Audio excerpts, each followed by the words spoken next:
My ears are ringing. Hi. Hi. I'm Leslie Knope. Hi. I'm the Deputy Director of Parks and Recreation. These videos are not for children. If you're a children, then piss off. Hey there, it's me, your least favorite YouTuber, the Infuso. Here to talk to you about one of my all-time favorite TV shows and one of my all-time least favorite seasons of one of my all-time favorite TV shows, Parks and Recreation. Man, did you have a hell of a run. I mean, 7 seasons, most of them good, but unfortunately, we're not here to talk about any of those. We're not talking about Parks and Rec when it was at its prime. Oh no. Because in order to get to that, we must first talk about the show when it was at its lowest. I'm talking, of course, about Parks and Recreation's first season. Now, I think it's pretty obvious to most people who've sat through the show just how much it changed going from one season into the next. And yeah, sure, when it comes to TV, changes can be expected over time. The changes that are made are usually made in order to make the show feel new and fresh, or at the very least, just slightly less old. But going from the first season into the second season, there was a whole lot of change, and not a whole lot of time to show that change. That's why previously when I spoke about the George Lopez show, I mentioned that all of its characters felt like the characters immediately. It's a strange statement until you see shows like this and realize how far off the mark they were before they met their core fan base. Now when it comes to Parks and Rec, bringing up The Office is unavoidable. Both are workplace comedy shot mockumentary style. To say that these two shows are from the same creative tree would be a little bit of an understatement considering they also share a creator. So it's obvious that this show was made to capitalize off the rabid Office fanbase. But in trying to recreate the magic of The Office, they accidentally recreated the first big mistake that show made. Ironically enough, the first season of The Office sucks because it's the show attempting to be a second-rate version of the UK Office. They're not really making any changes to it, they're just doing what came before, slightly worse. And in that same vein, the first season of Parks and Recreation sucks, because it's attempting to be a second-rate version of the US Office. Early on, they seemed very driven to follow in the same path of its predecessor. Thankfully, over time, they would instead take the road less traveled, thus making a much more original and memorable show, but there's no denying that The Office is in the DNA of this show. In the first season of the show, Leslie Knope comes across as a gender swap to Michael Scott. And sure, there's a comparison that could be made between these two characters even later on, but at least there would be significantly more to contrast. Season 1 Leslie just comes off as a complete rip-off of The World's Best Boss. The first season doesn't showcase Leslie's intelligence or her strength or her skills. Instead, it puts a hyper-focus on her passion, and makes it feel like it borders more on the line of obsession. Her antics over her aspirations make the character come off as ineffective and silly, which I think is a poor impression of the finalized character. Because Leslie could absolutely be all of those things. She could be over the top intense, but her enthusiasm isn't entirely unwarranted. She loves what she does, and she goes above and beyond to get what needs to be done. I don't think these few episodes are an inaccurate portrayal of the character exactly, but it does just feel like it only speaks to one side of the character, and you're really not getting a full picture of who she is. The things Leslie's passionate about are her position in the Pawnee government, this one guy Mark that she had a one-night stand with 5 years ago, very important, don't forget it. Yeah, this guy. Yeah, I know, I don't get it either. And lastly, her new friendship with Rashida Jones, which is understandable because Rashida Jones is kinda dope. Ann Perkins shows up as a completely blank slate. I don't know what sparks the friendship between Ann and Leslie. I don't know why Leslie is so deeply attached to her instantaneously. I don't know how she becomes such a huge part of the show. I've watched this first season several times over, and I don't have the answers to any of those questions. All of that doesn't really make much sense to me. And it makes even less sense that the character isn't really given a character of her own at first. She simply exists to create a contrast to Leslie's over-the-top actions, and also to take care of her loser boyfriend. But outside of that, that's really it. And that's not so much a character as it is a character's relationship to other characters. So, if I had to try to describe this character on her own, I don't think that I would, because it wouldn't even be worth the attempt. If this season did a bad job of introducing us to its lead, well, hey, at least she was actually introduced. We may not know that character the way that we'll know that character later on, but at least we're in touch with one side of the character. In terms of Anne, we don't really get that much time to know her. She just shows up and now suddenly she's an accessory to all of Leslie's shenanigans. Her position is now that of a permanent +1 to problems that don't involve her.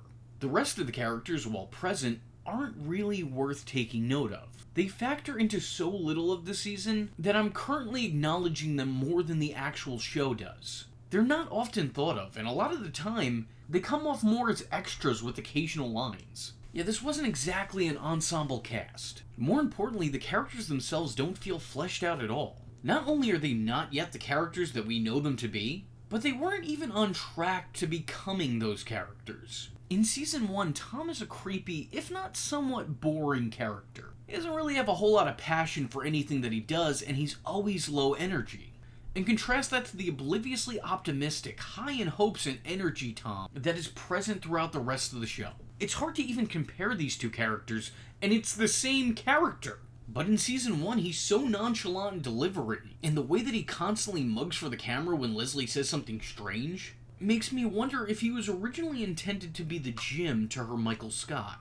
Then you have Ron Swanson, the symbol of anti-establishment. In this season, the guy talks the talk, but it doesn't really seem like he walks the walk. He speaks like the character, but he doesn't necessarily look like the character. I don't know, it just feels almost wrong seeing Ron Swanson dressed up in a suit and tie. A look he dropped next season along with his comb-over hair. Like, this is really jarring. And it's not so much the change in looks, but the fact that his original look is the antithesis of this character. Like I said, luckily it was changed the next season, but looking back on it now, I don't know, it just doesn't feel right. I feel like my eyes are deceiving me. Donna really doesn't have a presence whatsoever in Season 1. She's there, but it's to be seen, not heard. Not only does she not have any personality, so to speak, but she also barely has any lines of dialogue whatsoever. She also doesn't look like herself. I don't know what they were going for here, but I'm kind of glad it didn't stick. It just didn't suit her. Jerry also similarly doesn't get a whole lot to do this season. Not that anybody's complaining about that, I'm just stating. I think one of the biggest changes, though, has to come from Chris Pratt's Andy. While Andy is always depicted as an obnoxious oaf and oblivious man-child, in the first season he's shown to be much more of a jerk rather than a lovable loser. As a matter of fact, for the most part, his redeemable qualities are non-existent. The show wasn't trying to make him a dope who is down on his luck. Instead, he was presented as Anne's useless boyfriend who's constantly taking advantage of her kindness. But I think the biggest change of Parks and Rec's first season has to come from the character of Mark. Mark was portrayed as being Leslie's love interest, who wasn't all that interested in her love. The show kept commenting on how awesome Mark was and how allegedly irresistible he was to women, but, like, how? How did you, and more importantly, why did you try to make an NPC a series lead? It's very clear from looking at this man that he is not a main character. I mean, if this was a Hallmark movie, I'd look past it. He'd fit right in there. He could be whatever he wants in one of those movies. But this is not a fully fleshed out character. This is like the starter created character you get in video games before you add details onto it. This man is a default person. This whole ordeal was like That 70s Show, but in reverse. That 70s Show was a beloved classic, up until they added the world's most useless character, and then it was all downhill from there. Parks and Rec became a beloved classic after they got rid of one of the world's most useless characters, and then it was all uphill from there. This character is beyond bland. He is offensively dull. I don't think his presence ever really adds anything to the show. Yet so much focus was put on him in the show's first season. He was clearly supposed to be a big deal, as any character who shared screen time with him would be able to tell you. If there was a Tellinson Award for hooking up with trashy chicks all the time, you'd have several of those awards. You're the king. You're my hero. But as the show was transitioning into its second season, while Mark's character would largely remain the same, the way others treated him had changed drastically. It's like he was still the same guy, but now the show was aware of what guy he was. The ongoing joke just became that he was boring. Mark went from being irresistible to those around him to becoming irritating to those that knew him. For me, Mark always felt out of place on the show, and nothing done with this character ever felt authentic. It was all very badly handled and forced. I think one of the biggest problems with this character is that the actor doesn't seem to have chemistry with anyone on the cast. The guy just doesn't fit in. I don't buy any of the relationships that he has. I don't buy women being super into him. I don't buy the guys envying him. I just don't buy him. And if I did buy him, I would really hope that he came with a receipt, because I'm taking him back. And while the part was acted well enough, I guess, the performance just didn't match what they originally were going for. Because I don't look at this guy and think womanizer. I look at him and think, hey, he's probably a good dad. Probably takes his kid to the park every Saturday or Sunday, plays catch with them. But this isn't the guy I expect to see at bars picking up chicks. The character just seemed like he was at odds with the show, and the depiction of the character seemed like it was at odds with the description of the character. The following season would turn his Achilles heel to his greatest strength, and played deeply into the character's non-personality. But unfortunately, acknowledging the problem isn't the same thing as solving the problem. And he would waddle on in obscurity on the show, feeling less and less integral to the plots at hand, eventually leading to the character's inevitable departure from the series altogether. I don't often celebrate characters walking off into the abyss, but a thank you is in order, so I thank you for that. The one character who was completely saved from retooling was April. She managed to remain the same dead-inside, awkward, sarcastic psychopath that was presented in the first season, and any changes that occurred to the character over time happened naturally as she was evolving through her relationships with other characters, which is a far cry from what was done with characters like Mark, Andy, or hell, even Leslie and Anne. Because in their cases, their failure to resonate with an audience led to creative reworking their characters entirely. On top of the main cast missing the mark, I find myself mainly missing a lot of the cast. Yeah, sure, series leads like Ben and Chris are sorely missed, as they won't show up until late in Season 2, early in Season 3, but I'm not even talking about them specifically. Unfortunately, most of the show's strange side characters have yet to be created, so at times the town of Pawnee feels entirely vacant. No John Ralphio and Mona Lisa Saperstein schemes. No appearance from any of Ron's evil ex-wives, all of which are named Tammy. No TV show host running around trying to ruin Leslie's public image. None of Councilman Jam's inappropriate-ness. And no Bobby Newport and his Bobby Newport-ness. Season 1 Pawnee really lacked personality. The structure of the show is also lacking a bit here as well. In comparison to the later seasons, it's much slower paced here. And the fact that these episodes are so stretched out, it just makes it that much more painfully obvious and evident that there's not a whole lot going on in them. And there's a part of me that wants to talk about how this season didn't have a whole lot of character development, but then again, this season didn't have a whole lot of characters to develop. It just feels like overall there was substantially less in the show's first season. Less episodes, less things happening in these episodes, less reason to watch these episodes. The one saving grace of this season, I think, is when seeds are being planted, when this show is alluding to the future seasons of the show. And I don't know if this foreshadowing was by coincidence, or mistake, or design, or maybe me trying to fit a square peg into a star opening, but it's one thing I feel really works. Ron mentions his ex-wife Tammy, who will later make a few appearances on the show. There are instances of both Mark and Tom hitting on Anne, which makes sense, as both Tom and Mark would later date Anne at different points in time. But most importantly, and maybe it's because I'm watching with hindsight eyesight, that's entirely possible, but it almost feels like you can physically see April developing a crush on Andy. It's not so much the way that she looks at him, as it's the way that she doesn't look at him. However you want to look at it. When she's reacting to the world around her, it's with disgust and annoyance. But whenever she reacts to Andy, she doesn't seem to have that same frustration. Usually she's either smirking his stupidity off, or is in favor of his bizarre behavior. They don't spend a whole lot of time with each other this season, but knowing where they'd end up, it certainly makes me pay more attention to the two of them when they do interact. So that could entirely be me looking too much into it. In hindsight, it's obvious that Parks and Rec's first season was a miscalculation, which is why the next two seasons of the show were just the creators frantically rechecking their math. If you needed any more proof that this first season was a failure, then take into account that all of Season 2 and most of Season 3 were a complete transition from the show first presented to the show would become famous for being. Old characters leave, new characters enter, relationships are ended, new relationships spring. I don't want to get into too much detail here, mainly because that seems more appropriate in the next video of the series. In short, I'll say this. From Season 1 to Season 2, the entire show was restructured, and it needed to be. When it comes to Parks and Recreation, there's something to be said for the statement, first is the worst. Season 1 is Parks and Recreation at its all-time worst. The worst! The worst in the world. But even with saying that, the season isn't horrendous or awful. It's just, It's not laughably bad or anything, it's just mostly mundane, with a couple good zingers here and there. Imagine the US office at its most tame, and that is the first season of this show.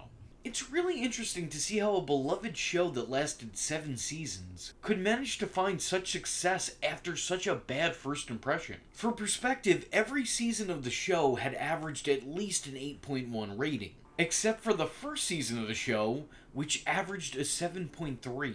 And shockingly, the show's pilot is considered one of the worst episodes in the entire series run. As a matter of fact, on most lists of the worst episodes of Parks and Recreation, you'll find not just a couple, but every episode from the first season. This is far from a hot take. Anyway, for my money, Parks and Recreation's first season is the worst season. Not only for what it lacks in quality, but also for what it lacks in terms of a personality. It's clear that at the time they didn't have a really specific direction. And I think if they didn't change course, it probably would have ended a lot sooner than it did. And it would also be a lot less fondly remembered today. Now granted, this season isn't awful. It has its moments, but it definitely comes up short when compared to the rest of the series. What the downfall and then rise of Parks and Recreation tells me is that those in charge weren't afraid to fail. And much more importantly, they were very capable of learning from their mistakes. Because this show started out pretty bad, but it got good. And not just good, but great. It managed to jump from one side of the quality spectrum to the other flawlessly. While I highly recommend checking out Parks and Recreation, I actually recommend staying away from the first season of the show. I don't just suggest not watching season 1 because it's lackluster, but also because I think it's a piss-poor representation of the show itself, with an introduction to characters who don't act like or feel like the characters they'd later become. If you were looking to see what Parks and Rec was all about, then this really wouldn't be an ideal introduction. As a matter of fact, I think watching the show chronologically somehow might be more confusing. Look, your best bet is to go in starting at season 2, ending at season 7, and then, and only then, if you're really feeling curious and you really need more of your Rex fix, then go back and watch the first 6 episodes.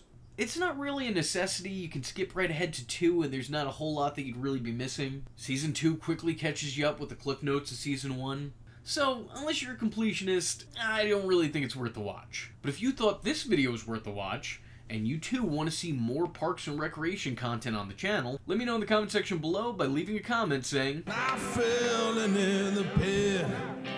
You falling in the pit. You're falling in the pit, yeah. Anyway, with all that being said, I was your least favorite YouTuber, Infuso, and I thank you for watching. Hope to see you in the next one. I am vengeance. I am the night, and that was Infuso. Just remember, if you're not tuning in, then you're missing out. So, if you like the words that came out of his mouth hole, and you too would like to become a V-generate, don't forget to like and subscribe. Thanks for watching, nerds! And if you're not joining the fun, you're in for one bad day. And you know what they say about having one bad day?